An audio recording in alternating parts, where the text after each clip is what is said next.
Eu não vejo mais vocês. Alguém pode me dizer se está vendo a tela? Tá. Sim, estamos. Obrigado.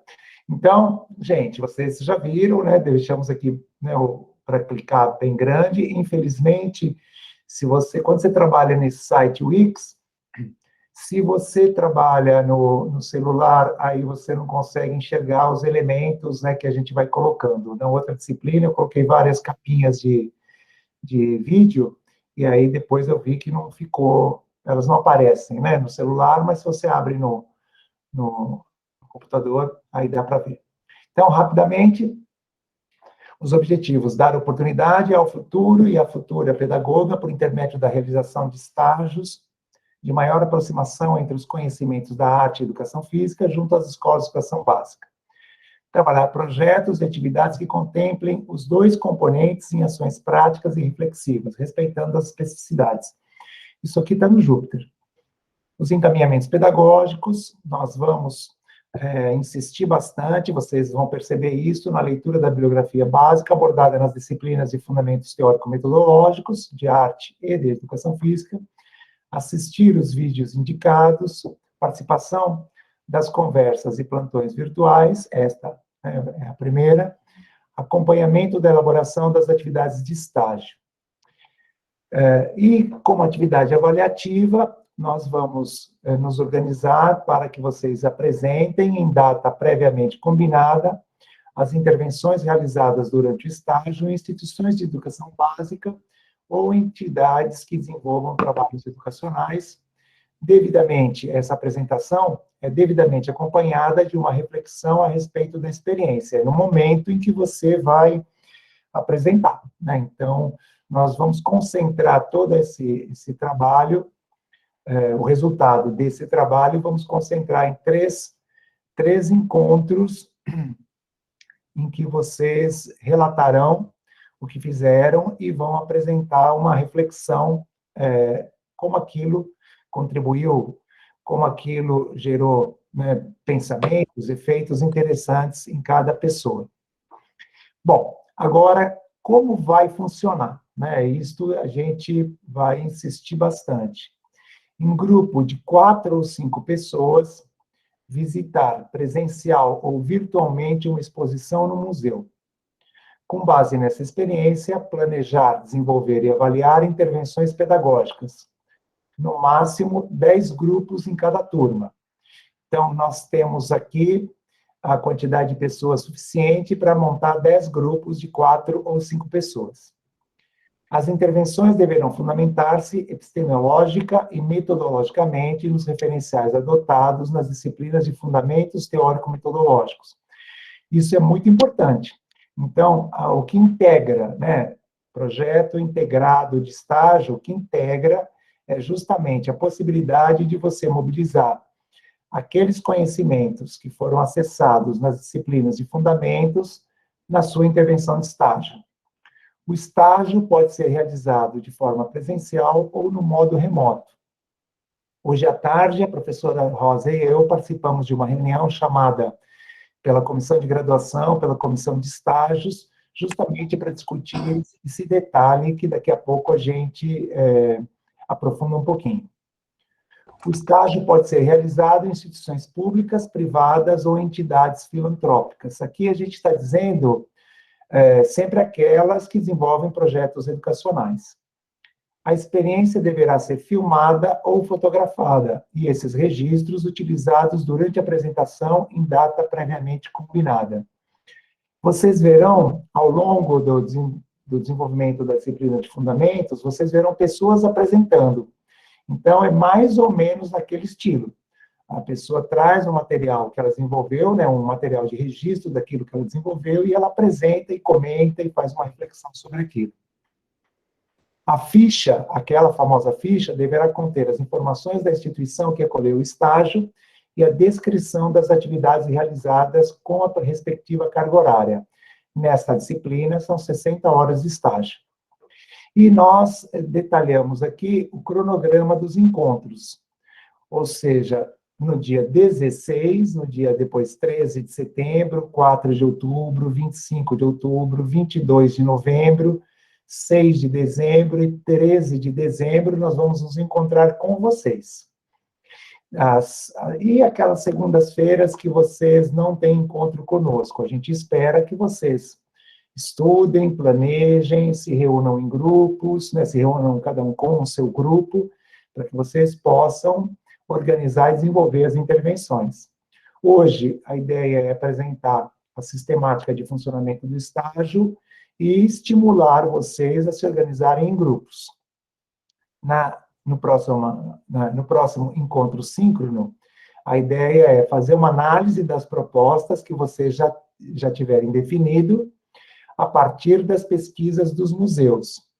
Fechar as visitas e pesquisas até 22 de setembro e dar início às intervenções nas escolas ou entidades.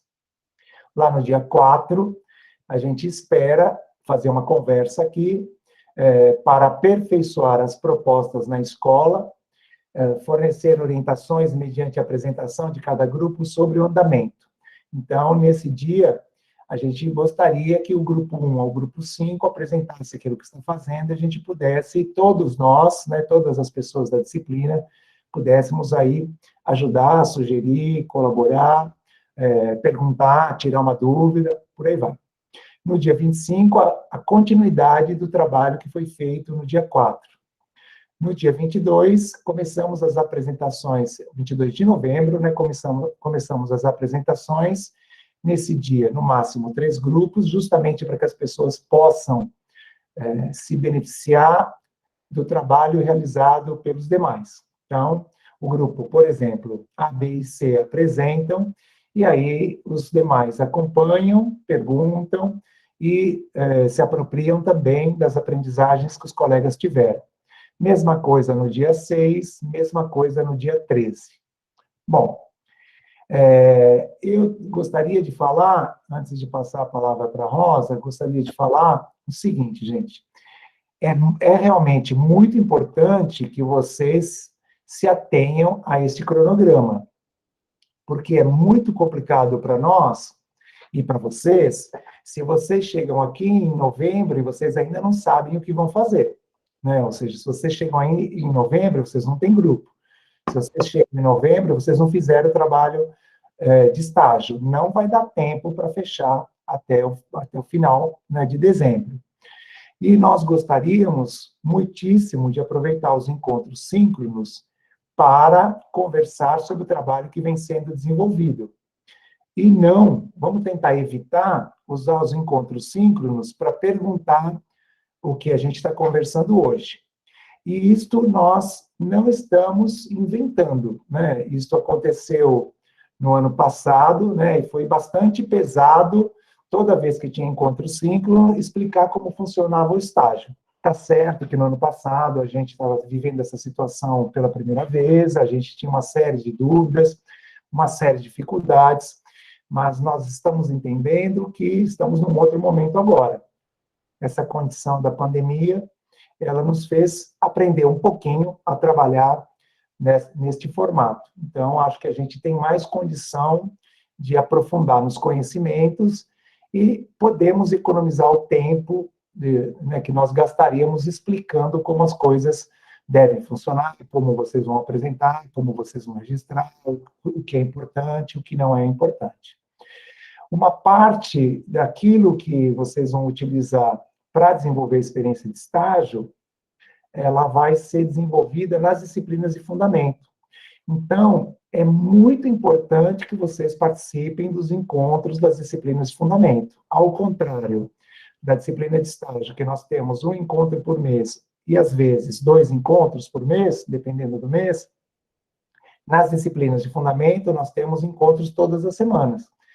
E é o contato, justamente, com a prática pedagógica que vai ser discutida, com os conhecimentos da arte, com os conhecimentos da educação física, que serão discutidos nessas 2 disciplinas, que vão subsidiar o trabalho de vocês nos estágios. Então, se a gente faz a coisa separada, fica complicado, e se a gente perde o pé do cronograma, também as coisas se avolumam lá no final, e o grupo, ou uma pessoa, vai ficar bastante atrapalhada. A Daniela levantou a mão. Daniela, quer fazer uma questão? Ou quer se colocar? Oi, eu gostaria, assim, eu fiquei com uma dúvida, na verdade, se... Desculpa se você mandou isso por e-mail, tá? Eu realmente não vi. Mas as aulas vão sempre começar às 9h20 ou hoje é uma exceção? A aula dessa disciplina começa às 9h20. Entendi, eu não tinha registrado isso. Tinha registrado que isso era das disciplinas de fundamentos, né, na quarta, mas de hoje eu achei que era 7h30 mesmo, desculpa. Daqui a pouco eu vou passar a palavra para a Rosa, Daniela, que ela vai fazer uma explicação no museu, e eu vou conferir no Júpiter como é que aparece para a gente, tá? A gente pode estar equivocado aí também, né?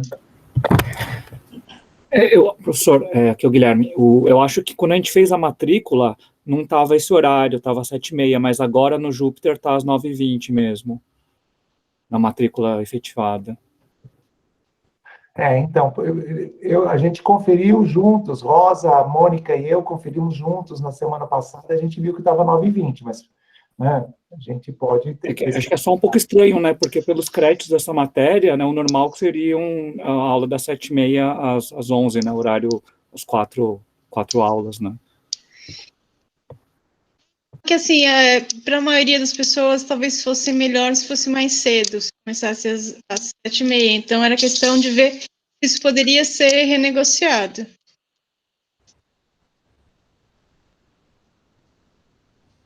Mas, Marcos, você não tem outra disciplina, 7h20? Eu não. Na segunda e na sexta eu só tenho essa disciplina. Você tem outra disciplina, 7h20, Rosa? Às 7h30? Não, Não? não. Na sexta, na verdade, eu conversei com o Marcos que o horário é estranho, né? Começar esse horário, mas para mim seria até bom, né? No meu caso, mas não vem aqui, né? Não é essa questão prioritária, né? Porque a gente tem muitas reuniões na faculdade na sexta, né? Então fica tudo muito coladinho, mas para mim tudo bem. Eu não sei como é que isso pode ser feito, né? Aí é o que o Marcos que sabe. Vamos fazer assim, Rosa, eu vou passar a palavra para a Rosa, vai fazer a apresentação do trabalho no Tá, museu. tá, Enquanto isso, eu olho no Júpiter e depois a gente volta no assunto. Tá? A tá gente bom, pode renegociar, não tem problema não. Tá? Por mim, não tem tá problema. bom. Olha, eu tenho outras coisas, um pouquinho antes de falar da coisa dos museus, instituições culturais, né? É a coisa dos grupos, porque a gente fez esse cálculo, né? 10 grupos no máximo por turma, mas este grupo, nós temos 54 alunos, né? Então, a gente vai ter que pensar em grupos de 5 e 6, no caso deste grupo, né? No caso dessa turma. Grupos de 5 e 6, porque se forem, por exemplo, 10 grupos de 5, já são 50, ainda sobram 4 alunos, né? Então, alguns grupos, né, a gente vai ter que ter com 6, 4 grupos com 6, né, e o resto com 5. Porque se a gente começar a montar grupos de 4, aí não vai dar para ficar em grupos de 5, vai virar grupo de 7, tá? Só retomando a coisa da aritmética aqui, porque era um cálculo, né, não estimando 54 alunos na turma, né? Sempre tem desistência, tal, mas é bom a gente contar com esse número, não é, Marcos? Eu me dei conta disso agora, a hora que eu abri a lista de 54 inscritos, eu falei, opa, temos que pensar nisso. Outra coisa que eu queria comentar, antes de entrar na coisa do museu, é a coisa da frequência, que o Marco já falou, mas de alguma maneira isso é muito importante para nós, a gente vai considerar a frequência nas aulas, né? Nesse ano. Por quê? Porque a aprendizagem compartilhada nessa disciplina do PIED, ela é muito importante, né? Porque você escutar um colega, né, falando da sua experiência no museu, ou numa instituição, outra, né? E depois você escutar, né? Quer dizer, não é só no dia que você vai fazer a sua apresentação, que você vai trazer as suas questões, que é importante você participar. É importante que todos participem nesse dia que você vai falar, para trazer a colaboração também, e também para enriquecer a sua experiência, né? Porque a gente aqui pensa que a experiência de um, como num objeto de arte, como na criação em arte, vai tensionar a experiência do outro, né? Vai trazer informação, alimentar, tá? Então, são dois aspectos que eu acho que seriam importantes, né? E também que se vocês, a gente tem esses encontros síncronos, né? Mas se houver alguma dúvida, né, nesse período também, sei lá, a gente está à disposição, não é assim que a gente está completamente fora do ar, né? Isso daí. Então, eu posso projetar, gente? Vamos ver. Deixa eu ver. Espera aí. Já, já.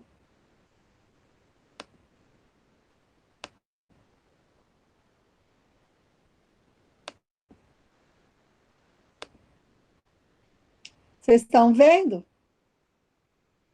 Oi? Sim. Sim. Ah, que bom. Então, e tá grandinho ou não? Tá pequenininho? É que eu não estou vendo vocês, né? Tá ótimo, professora. Tá ótimo, que bom. Então, esse PIED, né? A gente vai fazer o trabalho tanto em museu como em instituição cultural. Qual que é, ou nessas instituições, né, que o Marcos discorreu, que o Marcos falou para vocês. Por quê? Porque museu é diferente de instituição cultural no caso de serem casas que abrigam arte. O museu tem acervo, tem reserva técnica, então tem obras de arte que pertencem àquela instituição e que existe um trabalho de um grupo diferente que faz a preservação, a manutenção, não é?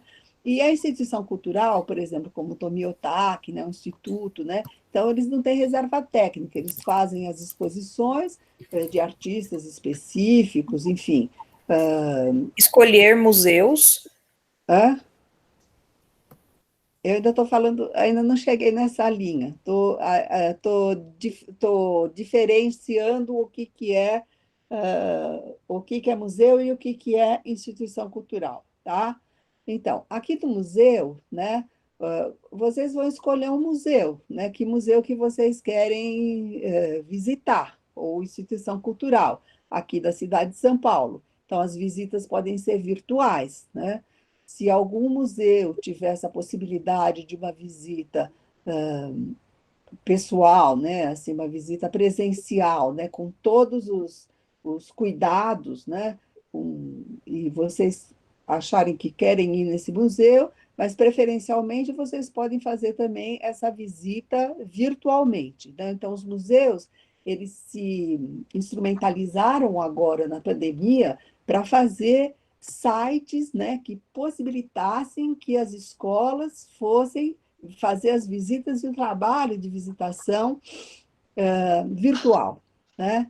Então, o que é importante, né, nessa caminhada que vocês vão dar, nessa investigação, nessa pesquisa, né, de que museus da cidade de São Paulo, mesmo de outras cidades, porque como é virtual, né, vocês podem ir para outras cidades, até outro país, se no grupo ou as pessoas do grupo tiverem domínio de outras línguas. Não tem, é uma coisa que isso pode acontecer, né? Então, vocês vão tentar escolher que obras ou mostras cada grupo, né, gostaria de selecionar obras que atendam, ou exposições, né, eixos temáticos da curadoria, né, de uma mostra, que atendem a vocês fazerem depois a intervenção na escola, tanto com arte como com educação física, tá? Depois a gente fala mais quando que eu acabar essa apresentação, daí eu tiro a apresentação, aí a gente pega todas as dúvidas que vocês tiverem, tá ok? Então, também vocês têm que identificar uma prática corporal que se apresente como disparadora para suas ações na escola, né? Então, nessas obras, nisso que é essa coleção do museu, isso que vocês vão poder ver lá, acessar, né? E depois talvez mostrar até para os alunos da classe, da escola, onde vocês vão, o site é uma coisa que eles poderão visitar também, conforme a escola, né? Então, é isso. Mas por que a gente vai no museu, né, fazer esse trabalho? Eu sempre trabalhei com estágio em museu na minha disciplina básica, porque os museus, eles têm umas propostas didáticas muito estruturadas em termos de arte, né? Então, eles têm programas, eles têm projetos, eles têm pessoas formadas, nem sempre são pessoas ligadas à arte. No museu você tem gente formada em história, geografia, antropologia, né? Eventualmente dança, dança, música, teatro, né? E estão trabalhando como educadores no museu. Então, setores educativos dos museus têm uma proposição de educação, né? Então, para que os públicos, né, que frequentam ou que venham a frequentar o museu possam participar daquilo com mediadores, né? Então, o educador de museu, ele é o profissional que faz a mediação entre o público de professores, público escolar, né? Públicos universitários, públicos de pessoas que estão passando por ali, querem visitar o museu, pessoas que se interessam querem visitar o museu, né? Então, é uma prática de mediação entre o público e a obra, mas aí tem uma proposta de interação, né?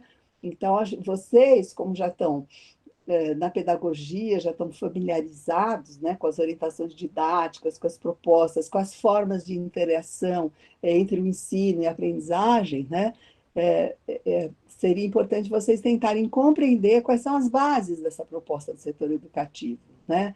Eles têm uma proposta diretiva, eles dependem mais para a escola tradicional, despejam conteúdos e o público não tem espaço para falar, para interagir. Como que eles planejam, né?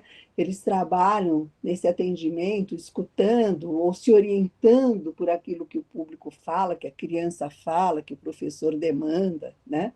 Então, isso é uma coisa importante também, né?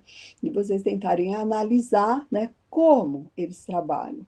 Qual é o acervo deles, no caso do museu ter acervo? Ou qual é uma amostra que está em voga, né? Qual é a amostra que está sendo levada lá? Eu sei que no Tomi Otaki agora vai ter uma exposição muito bonita do Pierre Verger, que é um fotógrafo brasileiro muito importante, né? Que trabalhou, né, muitos anos na Bahia, né?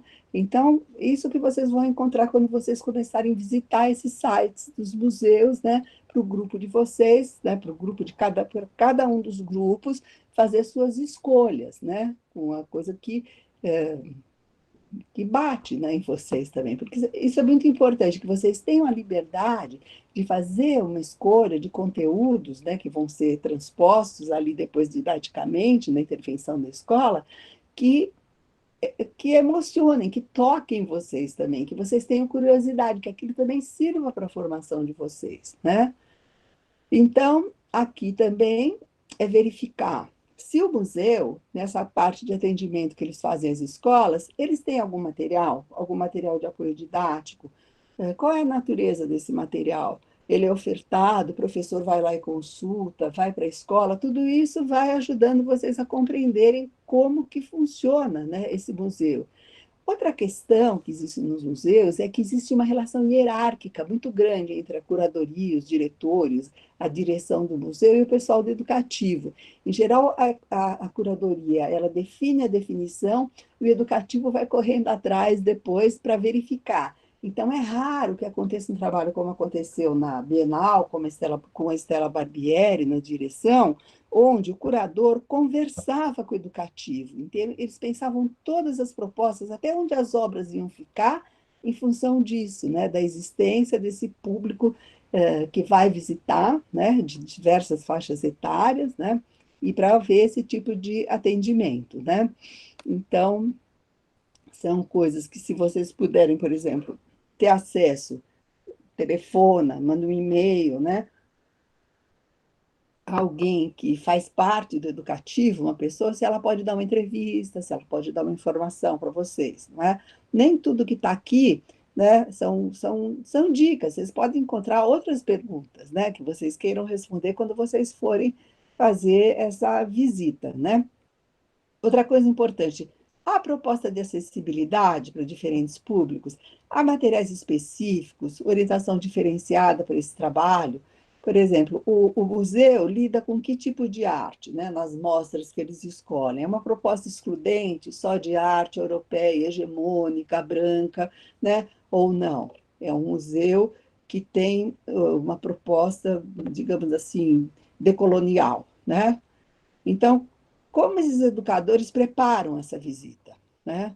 Não é uma coisa espontânea, né? Eles são profissionais, né? Então, como eles interagem, né, durante a visita, né?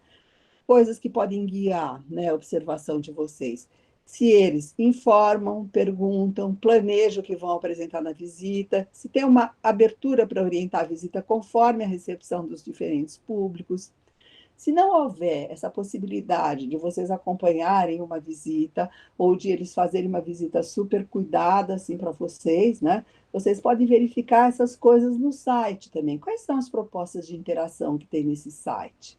A pessoa tem liberdade, ela vai aprender, ela vai construir conhecimento nessa interação, ou a coisa está muito fechadinha, dirigida, não tem essa opção, né, de você pensar sobre aquilo e explanar suas ideias de alguma maneira, se colocar, né, como alguém que está aprendendo ali, né?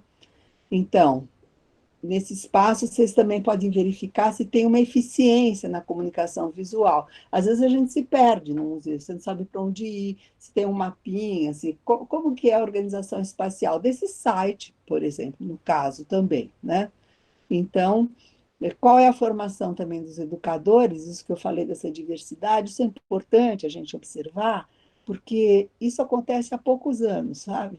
Então, no começo, quando essa arte e educação de museu começou a ficar efetiva aqui no Brasil, final dos anos 80, anos 90, né? O MAC e o Museu Lazar Segal eram dois museus muito importantes nesse desenvolvimento, né?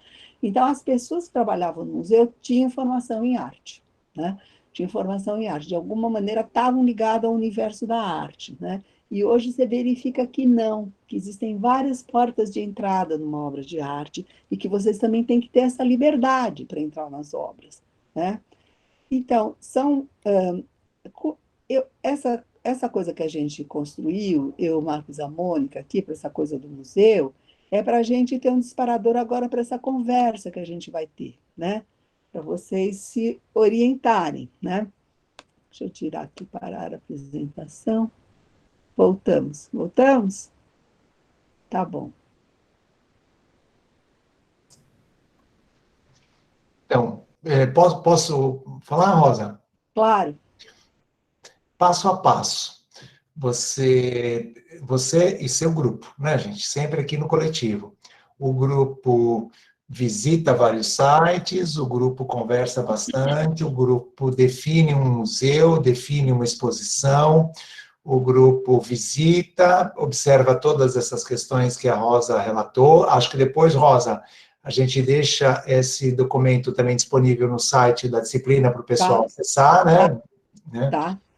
Porque eu não vi ninguém com a caneta na mão anotando rapidamente. Eu não vi ninguém mesmo. Então, se bem que depois fica gravado, a gente também pendura a gravação no site para vocês acessarem, tá? E aí, a partir daí, vocês selecionam uma prática corporal, ou mais de uma prática corporal, ou um tema um pouco mais amplo, e vão pensar numa intervenção na escola, ou numa entidade, né, que desenvolva um trabalho educacional, tematizando essa dupla manifestação, né, a manifestação artística, produzida pelas linguagens da arte, e a manifestação produzida pela linguagem corporal. O que é uma prática corporal? Né, que é um conceito que este grupo vai aprofundar já no próximo encontro, na quarta-feira. Prática corporal nada mais é do que uma brincadeira, uma dança, uma luta, um esporte, uma ginástica. São produtos da gestualidade, são produtos da linguagem corporal. Então, há uma infinidade de obras de arte que apresentam essas manifestações. E, às vezes, uma exposição não tem relação direta com a prática corporal, mas ela leva você e o seu grupo a pensarem nisso. Então, isto pode ser feito, gente, como vocês já viram na explicação inicial, numa instituição pública, numa instituição privada, não há problema de ser no segmento da educação infantil, nos anos iniciais, nos anos finais, na modalidade regular, na modalidade educação de jovens e adultos, na modalidade profissionalizante, na modalidade educação especial. Pode ser feita nas entidades e nos projetos sociais os mais variados, pode ser feita num presídio, pode ser feita num hospital, pode ser feita onde vocês encontrarem espaço. e pode ser feita remotamente, e aí é importante que vocês se antecipem, né, e procurem essa possibilidade o quanto antes, ou pode ser feita presencial, e esta abertura para o presencial, ela foi hoje bastante enfatizada, porque algumas pessoas aqui da sala virtual trabalham em escola ou estagiam em escola, já estão presencialmente. Isso também aconteceu no ano passado, né? No ano passado, algumas pessoas já estavam na metade do semestre, por volta de outubro, já estavam também trabalhando presencialmente. Então, não é obrigatório que seja presencial, isso precisa ficar bem claro, né? A posição da faculdade é que o trabalho, esse barulho é do meu cachorro que está dormindo aqui do lado. A posição da faculdade é que a gente desenvolva o trabalho remotamente.